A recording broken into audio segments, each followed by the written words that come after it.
Boa noite. Boa noite. Queridos, é um prazer estar aqui com vocês de novo. Mais um dia, mais uma noite. É a nossa quarta noite, é o quarto dia da nossa Semana Santa.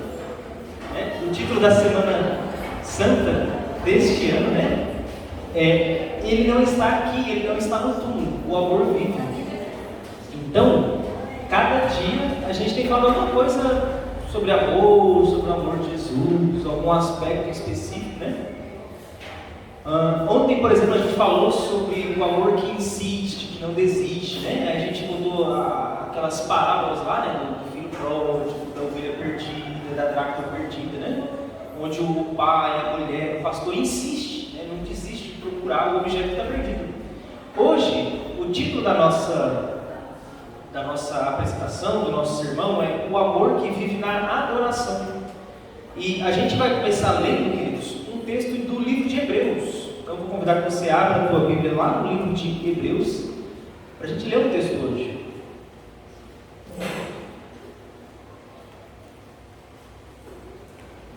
Hoje o clima está um pouco mais fresco, Frescou por causa da chuva. Glória a Deus pela chuva,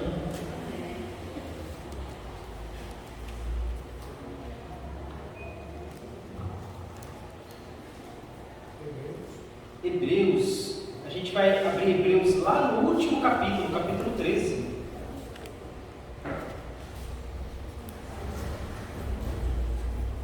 Inclusive, Hebreus foi o tema da última lição, Hebreus, o último trimestre passado, a gente estudou o livro de Hebreus. Queridos, só antes da gente ler, então a gente vai fazer aquilo que a gente faz todas as vezes antes de ler a Bíblia. A gente faz uma oração, a gente convida o Espírito Santo, para poder ajudar a gente a entender o texto da forma correta, a falar o nosso coração, a falar o nosso ouvido. Bom? Então, vou convidar você sentado mesmo, só que você feche seus olhos para a gente orar. Então, oremos.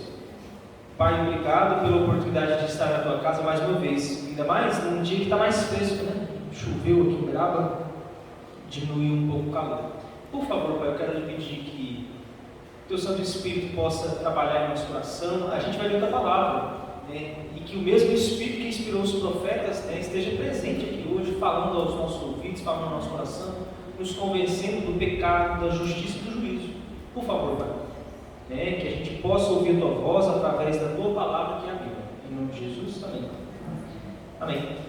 Queridos, então, como a gente hoje vai falar sobre adoração, então a gente vai ler o primeiro verso, ou melhor, o nosso primeiro verso de hoje é Hebreus capítulo 13.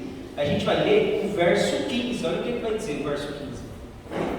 Por meio de Jesus, pois, oferecemos a Deus sempre sacrifício de louvor, que é o fruto de lábios que confessam o seu nome. Então eu vou ler de novo para vocês pegarem a ideia, Por meio de Jesus, pois, ofereçamos a Deus sempre sacrifício de louvor, que é o fruto de lábios que confessam o seu nome. Tem uma historinha, ou melhor dizendo, hoje, teve uma hora que eu estava na rua, assim, eu estava sentado dentro de um carro, e estava olhando o movimento. E aí, na casa da frente, de frente do carro, tinha algum pai descendo com compras, com coisas assim de casa, compras de supermercado. E ele estava com um filhinho pequenininho, e ele estava entrando e saindo o tempo todo. E aí, eu estava reparando, eu reparei num momento lá, ele, por exemplo, estava carregando várias coisas, umas caixas de leite, eu acho, e o filho estava carregando um saquinho bem pequenininho, sabe?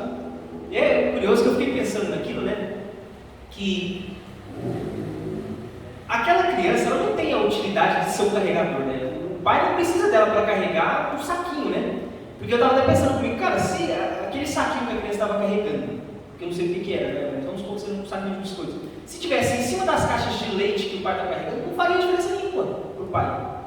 Mas a criancinha estava lá carregando um saquinho, Eu imagino que feliz, lá toda alegre, do jeito que ela estava se comportando, do jeito que ela estava andando. Então é curioso que a gente, pelo menos que eu notei nessa história, porque a gente vê, que a coisa interessante, nessa relação de pai e filho, não importa muito bem a utilidade da criança. A criança não é útil. Inclusive, se você pensa, até quem sabe uma questão mais financeira, criança é um gasto, filho é um gasto alto, investimento muito alto. Talvez nem um investimento, porque geralmente o investimento é para te trazer um retorno, né? Então, sei lá, você compra um carro para trabalhar de Uber, porque o carro vai te trazer a utilidade de Uber, vai transportar a gente, vai fazer você ganhar mais dinheiro. Mas uma criança, um filho, não tem essa utilidade, não é um investimento. Quando você coloca ele numa faculdade, para, sei lá, ele ficar rico e trazer dinheiro, né? Mas é interessante que nisso daí, né, parece que assim, o investimento não é muito em questões financeiras, mas parece que tem mais a ver com, não sei, o prazer só de ter um filho, né, de ter a criança. E é interessante que assim, mesmo que a criança, nesse exemplo, nessa história que eu vi hoje, né, ela não vai, por exemplo assim, a ajuda dela em carregar um saquinho de biscoitos não vale de nada, mas ainda assim tem valor, né? É uma coisa interessante, é uma coisa curiosa. Com relação a Deus, também é a mesma coisa. Por que acontece essa história? Deus, ele não precisa da nossa adoração. E ele também, por exemplo, não precisa do nosso dinheiro. Ele não precisa que eu venha aqui pregar sobre a Bíblia. Ele não precisa que pessoas abram a igreja. Ele não precisa nada disso. Deus, ele é autossuficiente. É o único ser, inclusive, nesse universo todo, que é autossuficiente. Ele não precisa de ninguém. Ele não precisa de ninguém para existir. Mas nós somos dependentes. E é interessante que nesse processo de adoração, Deus, ele dá para a gente a oportunidade de ser como aquela criancinha, né, que carrega o saquinho de biscoito sem a necessidade de que alguém carregue o saquinho de biscoito. O pai consegue carregar por si próprio, mas ele dá à criança o prazer da criança poder carregar o saquinho de biscoito, mesmo que não tenha lá uma utilidade. Com relação à adoração, é também a mesma coisa. Deus, ele não precisa, por exemplo, do nosso dinheiro. Eu acho que o dinheiro é um exemplo fácil, ilustra muito bem, né? Mas existe, obviamente, adoração em outras coisas, com tempo, com ações, enfim. Mas, por exemplo, Deus, ele não precisa do nosso dinheiro, não precisa do dízimo que eu dou, nem da oferta. Mas ele dá a oportunidade de eu fazer isso com alegria, de eu ter esse prazer, né? Lembrando que eu sempre tenho que lembrar de que o meu dízimo e oferta não é necessário, assim como não é necessário que a criança carregue o saquinho de biscoitos. O pai não precisa dela. Mas o pai tem prazer em ver o filho participar. E o filho tem prazer em participar também. Carregar o saquinho de biscoito, ele se sente útil naquilo lá. Eu queria ler com vocês, queridos, hoje eu queria contar duas historinhas, né? Duas histórias mesmo, né? Duas histórias que aconteceram. A primeira delas está lá em Mateus capítulo 21. Vou convidar que você abra a sua Bíblia lá em Mateus capítulo 21.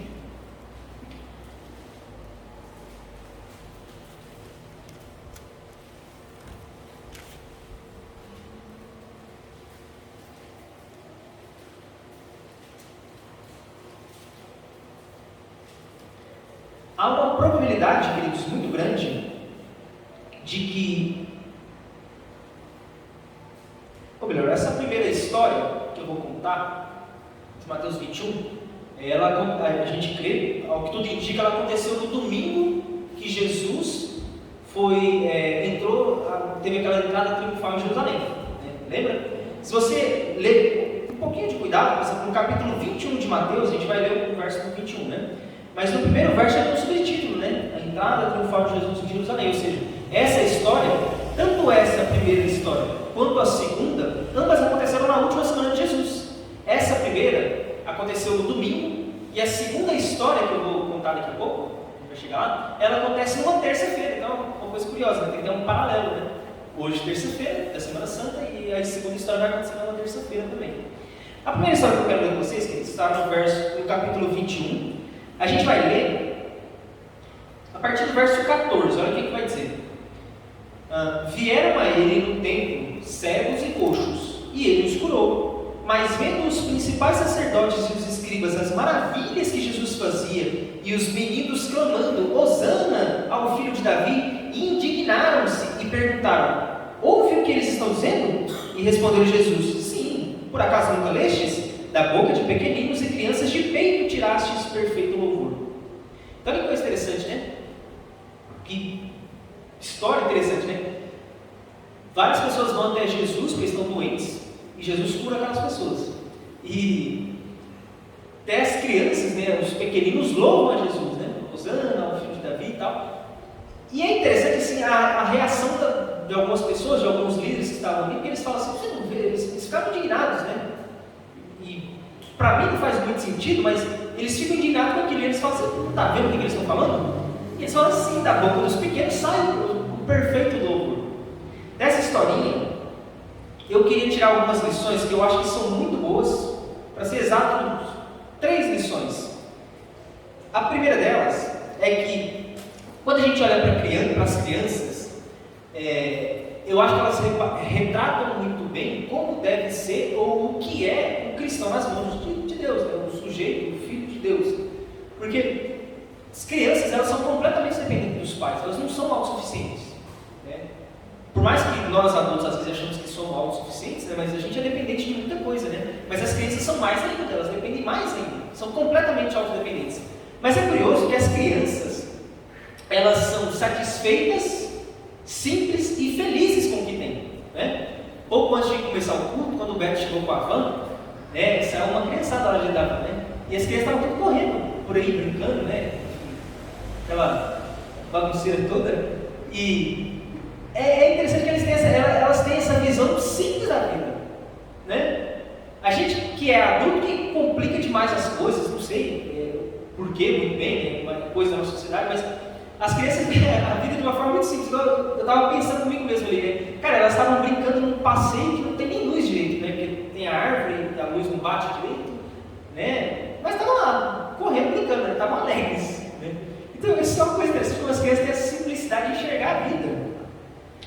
A segunda lição, que eu acho que dá para tirar dessa história, tem um outro momento que Jesus ele vai dizer assim, que se não for igual a criança, não vai entrar no reino dos céus. Isso é uma coisa interessante, né? Um pensamento interessante de Jesus, né? Um dos critérios para se entrar no reino dos céus é não ser adulto. Uma coisa curiosa, né? Porque ele fala que para entrar no reino do céu tem que ser criança, então se eu posso inverter essa lógica, para entrar no reino do céu eu não posso ser um adulto.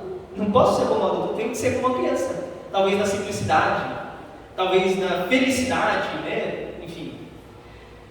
Aí a segunda lição que eu coloquei aqui é que obedecer é melhor do que sacrificar, pois o que importa primeiro são as intenções e a sinceridade, coisa que não falta para as crianças. Crianças, elas são sinceras, né? Criança eu acho que ela não aprendeu muito bem a mentir, não é? Acho que isso é coisa que a gente aprende com a vida, né? Com se tornar adulto, não sei. Mas ela não aprende muito, ela não sabe muito bem ainda maquiar a emoção, a fingir, né? Se está desconfortável, ela fica desconfortável, ela reclama, ela fala que está ruim. Então, eu acho que a primeira lição que eu tirei dessa historinha, né, é de que eu acho que Jesus ele valoriza a simplicidade, a dependência que as crianças têm. A segunda é as intenções, a sinceridade que as crianças têm. A gente adulto, eu acho que a gente se acostuma tanto, quem sabe, a maquiar, colocar máscaras, com todo mundo, né? A gente é costume nosso, costume bobo, né? Mas, enfim, coisa que às vezes a gente tem que ir em psicólogo, tem que fazer terapia para poder tratar isso. Mas a gente se acostuma tanto a colocar máscaras que quando a gente vai se relacionar com Deus, a gente também acha que é assim, né? Que a gente se relaciona com máscaras, igual eu me relaciono com, quem sabe, com os meus amigos, ou com os meus parentes, ou com a pessoa próxima de mim que mora na minha casa, né? E eu quero botar máscaras para falar com Deus. Inclusive tem até uma música de um cantor chamado Stanley Marcius, uma música chamada Máscaras no Chão, que ele pega aquela historinha lá de que em algum momento os líderes religiosos contrataram um soldado romano para prender Jesus. Quando esse soldado foi prender Jesus, esse soldado assim, ficou espantado com esse sujeito, né? E isso é uma coisa que acontece, acho que todo mundo que teve um encontro com Jesus, ele se espanta um pouco, quebra as expectativas, mexe com a gente, com as nossas estruturas, né? E fala que esse soldado voltou embora, e a resposta que ele deu para esses líderes, quando ele foi questionado, cadê Jesus? Você não foi lá para prender Jesus? Cadê Jesus? E ele falou assim, ninguém fala como aquele homem, ninguém falou como aquele homem, né? Aí a ideia da música é que com Jesus as máscaras que ele tinha caíram pelo chão, se quebraram. E a terceira lição que eu quero tirar dessa historinha, né? A primeira é a simplicidade e a dependência, a segunda é a sinceridade, a terceira é uma igreja generosa só tem sentido se for agradecida e se vive feliz. Criança geralmente às vezes não tem nem maturidade para entender as situações que elas vivem. Prova disso é, por exemplo, se você estava assistindo por coincidência à noite, assim, bem tarde, eu estava assistindo, liguei a televisão, estava assistindo o programa do Cabrini, né? Celso Cabrini, eu acho, né? Roberto Cabrini, isso. E ele estava falando sobre algum programa que tinha a ver com pessoas que moravam em situação de rua, né? E aí tinha um caso lá de um rapaz que ele adotou uma criança na rua, porque a criança estava jogada na rua, ele adotou. Um rapaz da minha idade, né? Da minha idade, eu preciso ter noção, né? Filho adotivo dele. E a criança olha para ela assim, a criança não tem a mesma tristeza do adulto. Porque ela não chegou numa maturidade de entender todas aquelas dificuldades que ela está vendo. Para ela é meio que uma aventura, né? Por mais que tenha uns momentos meio tristes, meio complicados, mas para ela é meio uma aventura aquilo de viver na rua, de dormir numa barraca, de ficar com fome. Né? Então, nessa terceira lição que eu quis tirar dessa primeira história, é de que uma igreja generosa só tem sentido se ela for agradecida e viver feliz. E viver feliz não é ser conformado com uma situação ruim que vive, porque também Jesus ele não quer isso. Deus ele não quer que você viva, que você seja conformado, quem sabe com uma vida triste ou com um abuso, ou seja lá com o que for que tu passa que é ruim. Não é esse tipo de felicidade que Deus quer, mas Ele quer uma felicidade sincera, como de uma criança. A segunda história que a gente vai ler, e é a nossa última história, está lá em Marcos capítulo 12. Esse episódio, queridos, ele vai acontecer no último, melhor, no último não, ele vai acontecer na terça-feira da última semana de Jesus antes de ele ser crucificado. Inclusive, essa aqui vai ser também o último momento de Jesus no templo. Depois disso ele vai ficar só com os discípulos, aí depois vai ter a Santa Ceia e aqueles episódios todos, né? Mas esse episódio aqui da terça-feira é o último momento que Jesus fica no templo. A última vez que ele vai visitar o templo, antes de ser crucificado.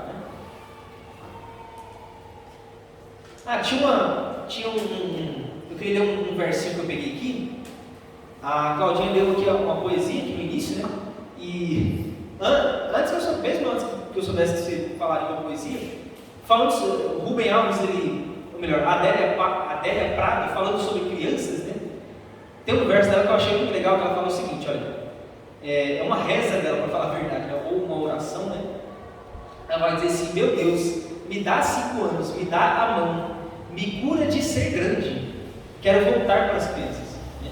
Então, a reza dela, né, é uma coisa interessante, né? Me dá 5 anos de novo, me dá a mão, me cura dessa coisa de ser adulto, dessa coisa de ser grande. Enfim, a segunda história que a gente vai ler, queridos, Marcos capítulo 12, a gente vai ler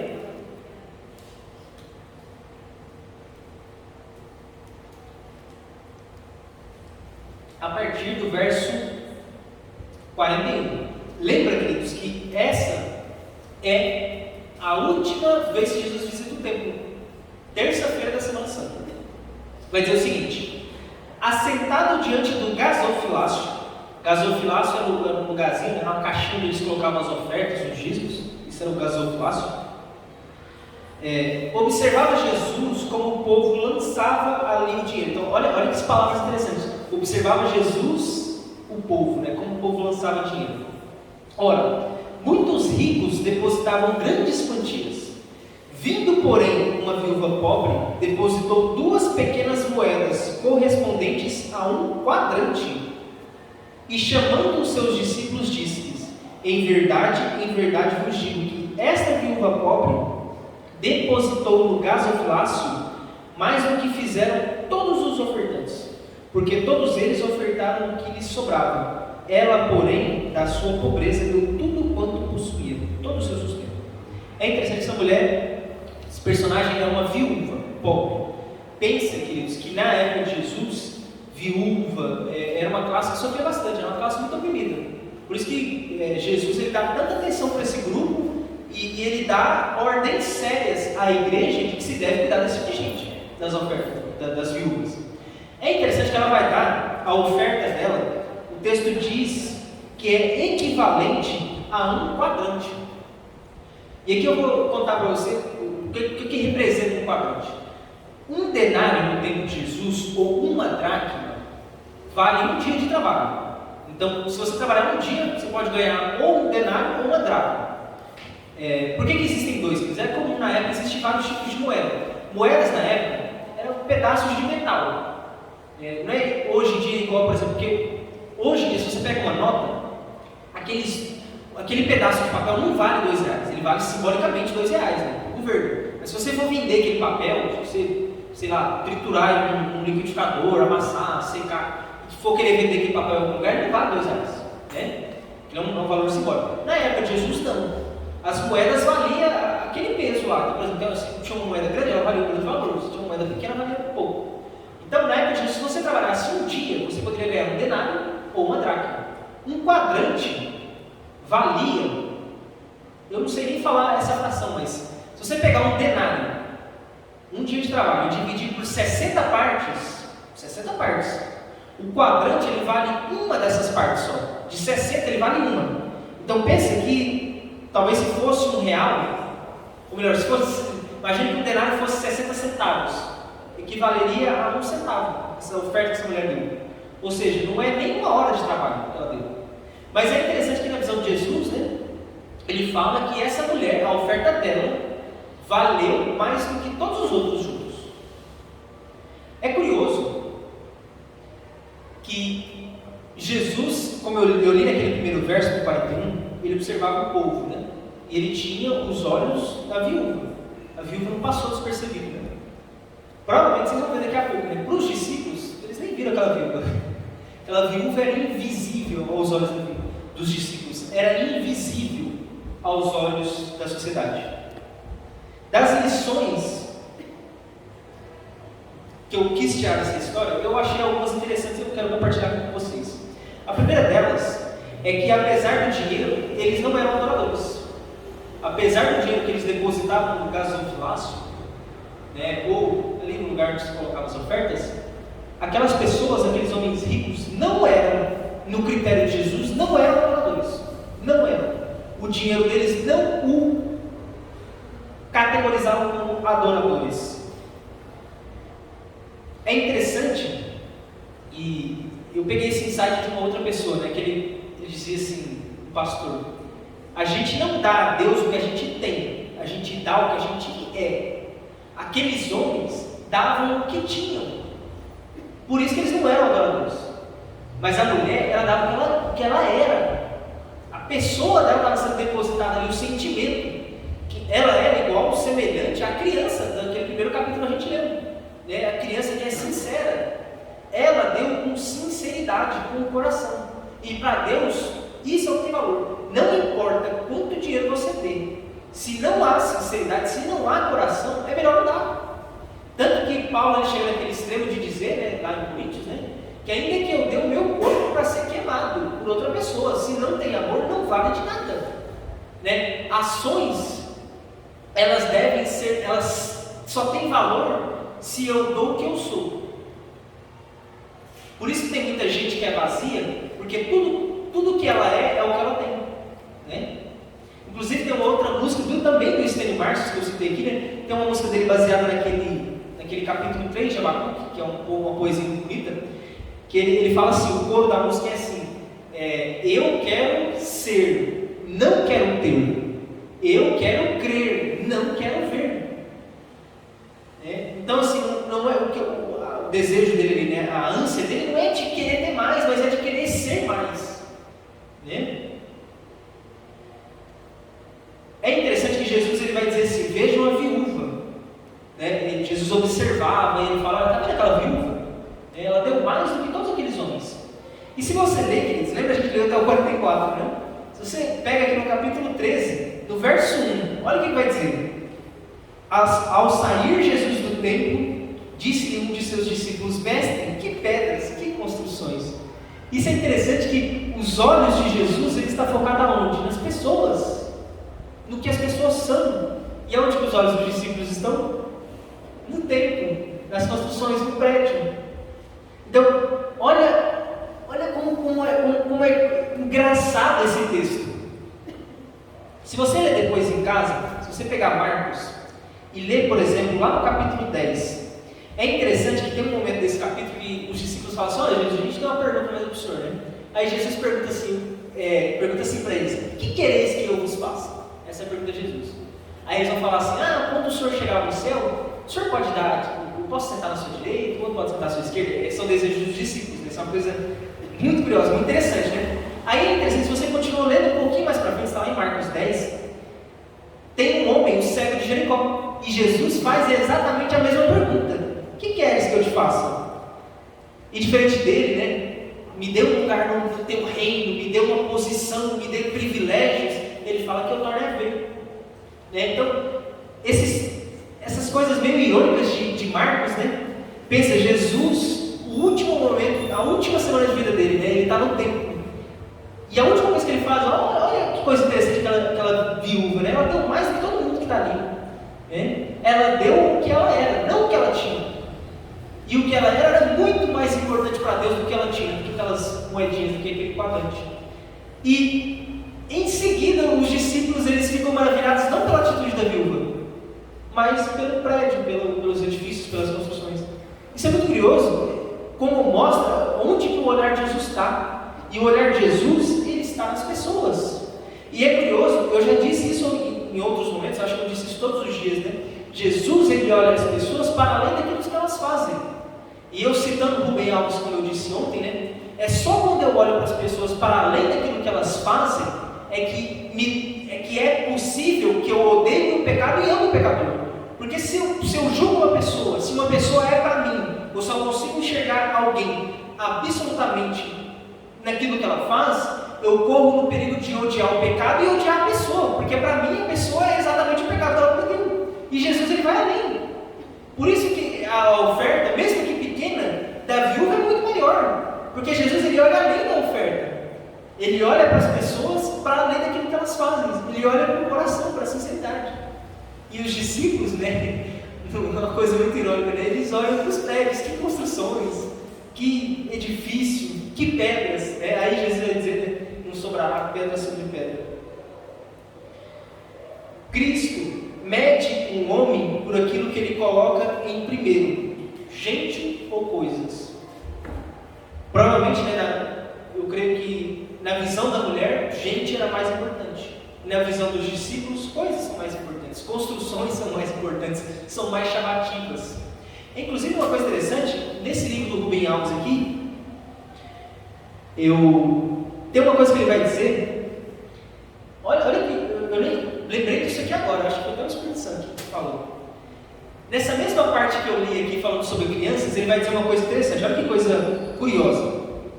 Ele fala assim, olha, os olhos, diferentemente do resto do corpo, preservam para sempre a propriedade divina do rejuvenescimento.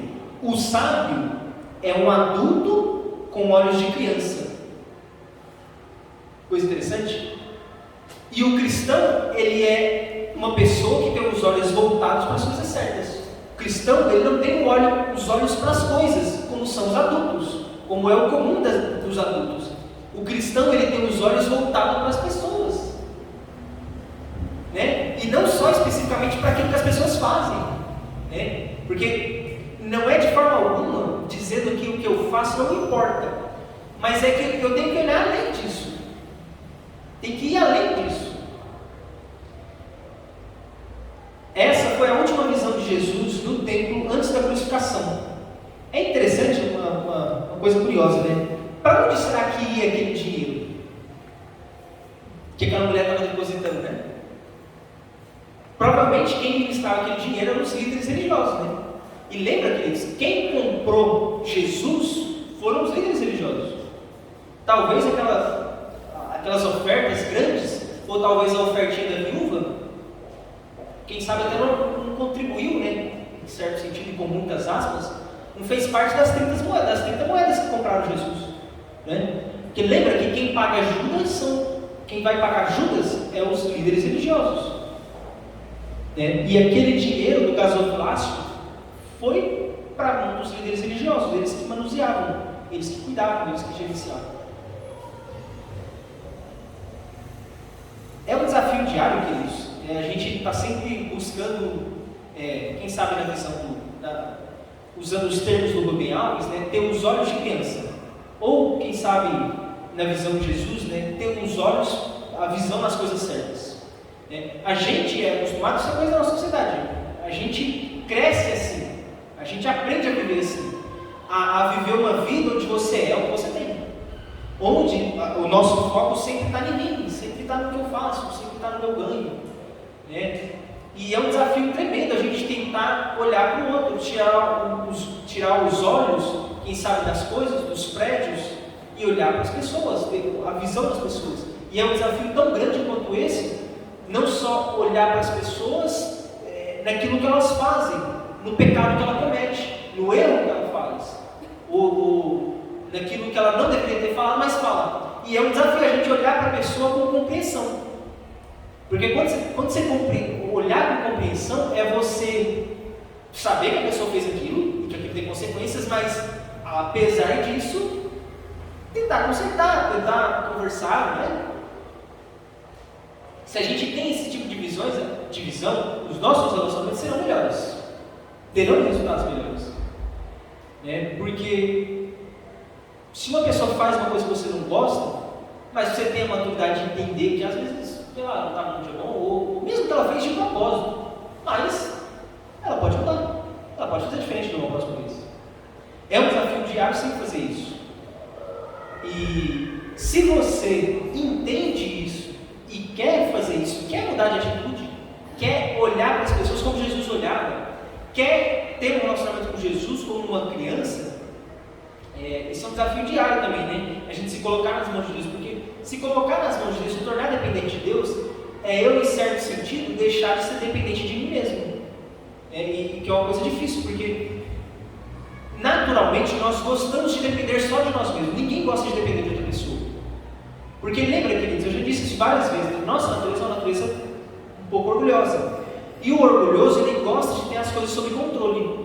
E ser como uma criança na mentalidade de Jesus, é você deixar as coisas no controle de Jesus. Né? Como uma criança ela não tem autonomia, ela não é autodependente, ela depende de alguém. E para nós isso é um pouco difícil, a gente abrir mão para deixar Jesus tomar conta, para deixar Jesus agir.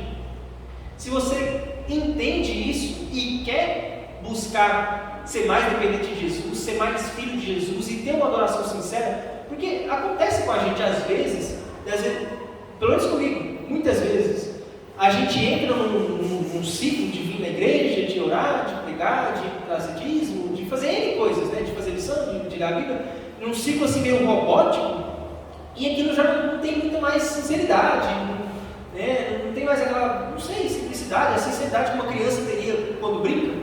Inclusive tem até uma frase muito famosa de Nietzsche, né? Um autor meio conhecido aí, que ele fala assim que o adulto, ele é aquele que leva a vida a sério como uma criança que leva uma brincadeira a sério. A criança, né, por mais que é brincadeira, mas ela tem uma seriedade, mas ela consegue curtir, ela consegue sentir prazer, mesmo na seriedade da brincadeira. E Nietzsche fala, né, que ser adulto, ser grande é isso, é você levar a vida nessa seriedade igual uma criança leva uma brincadeira com seriedade, mas ele sente prazer, apesar da seriedade tem prazer. E no nosso relacionamento com Deus é difícil, mas se você quer mudar isso, quer buscar estar sempre renovando essa sinceridade, essa alegria, né, de servir a Jesus, de se relacionar com Jesus, de quem sabe realinhar algumas coisas, algumas visões, alguns conceitos, eu gostaria que vocês se colocassem de pé para a gente poder fazer uma oração. Lembre-se, queridos, que todos os dias, amanhã a gente continua a nossa semana de oração, nesse mesmo horário, às 19h30, e você está convidado. E você pode convidar outras pessoas para vir também, para estarem participando, para poder ouvir sobre Jesus, ouvir sobre a Bíblia. Tá bom? Então, queridos, eu vou estar orando aqui. Se você, assim como eu, sente que precisamos estar sempre buscando mudar, melhorar, crescer com relação a Jesus, né, eu vou fazer a oração e você também ore aí. Pode orar no seu local, no seu lugar. Você ore também junto comigo, tá bom? Então, oremos. Pai, obrigado pela oportunidade, Pai, de estar aqui na tua casa. Obrigado, Pai, né, porque o Senhor é misericordioso com a gente, né? Apesar de muitas vezes a gente se parecer mais com os discípulos, né? E nessa escola a gente sempre é discípulo, né? Sempre. Às vezes a gente tem aquela visão muito imatura, né? De sempre olhar para as coisas, de ter um foco em coisas, em prédios, em construções, enquanto o Senhor está lá tentando falar da gente, da viúva, das pessoas, da verdadeira oferta, das intenções, são as intenções que valem, as intenções que guiam as ações corretas. Por favor, Pai, né, sempre corrija as nossas visões, os nossos conceitos, perdoa os nossos pecados, né, porque todas as vezes que a gente falha, que a gente fala como deveria, ou age da maneira que deveria, se porta da maneira que deveria, mas perdoa a gente, Pai, perdoa os nossos pecados. Eu sei que o teu sacrifício pode perdoar os nossos pecados. Por favor, Pai, gostaria de pedir que o Senhor possa tomar em tuas mãos o coração de cada um e possa nos levar em segurança para casa também. Abençoe esse restante de noite, é isso que eu lhe peço em nome de Jesus. Amém. Amém? Então, queridos, amanhã nesse mesmo horário, às 19h30, você está convidado e pode convidar outras pessoas. Lembrando que a nossa semana ela se encerra no sábado de manhã. E sábado de manhã a gente vai ter Santa Ceia lá na peça. Tá bom? Então você está convidado e está convidado também a convidar outras pessoas.